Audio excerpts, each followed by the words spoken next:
इसी बंगाल में जिस बंगाल ने कभी स्वामी विवेकानंद ने वैश्विक मंच पर कहा था, गर्व से कहो हम हिंदू हैं, आज उस बंगाल में जय श्री राम बोलने पर प्रतिबंध लगाया जाता है।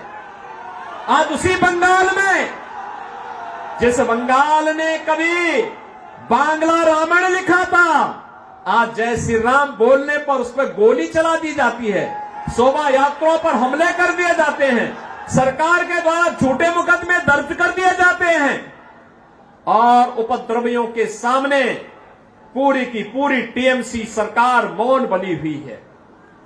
बहनों और भाइयों, जिस बंगाल ने मातृभूमि के प्रति हमारा सम्मान का भाव क्या होना चाहिए, क्या होना चाहिए, ममतामयी मां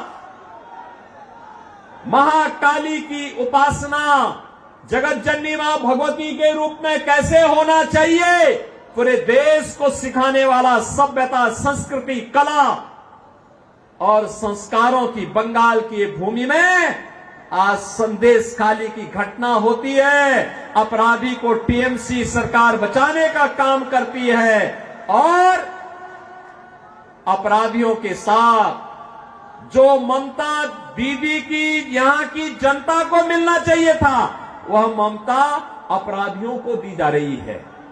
और इसलिए बहनों और भाइयों, मैं आपसे अपील करने के लिए आया हूं, ये नए भारत का, एक नए भारत को बनाने का चुनाव है। अच्छे और अनुभवी लोग, जुझारू लोग देश की संसद में जाएं, देश को प्रतिनिधित्व दे सके, मोदी जी के नेतृत्व में कार्य कर सके, सम विषम परिस्थितियों में आपके हितों के लिए कार्य करने वाला व्यक्ति होना चाहिए। इस दृष्टि से आज पूरे देश के अंदर एक ही स्वर में लोग बोल रहे हैं, उत्तर, दक्षिण, पूरब, पश्चिम। अब तक 2 चरणों के चुनाव संपन्न हो गए हैं बहनों और भाइयों।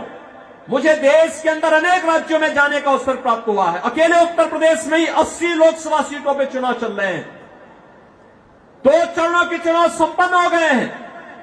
महाराष्ट्र में मैं गया था, राजस्थान में मुझे जाने का अवसर मिला, छत्तीसगढ़ में गया, उत्तराखंड में गया, जम्मू कश्मीर में गया, जहां बिहार में मैं गया, जहां भी जाता हूं एक ही स्वर गूंजता है और वह स्वर है कि फिर एक बार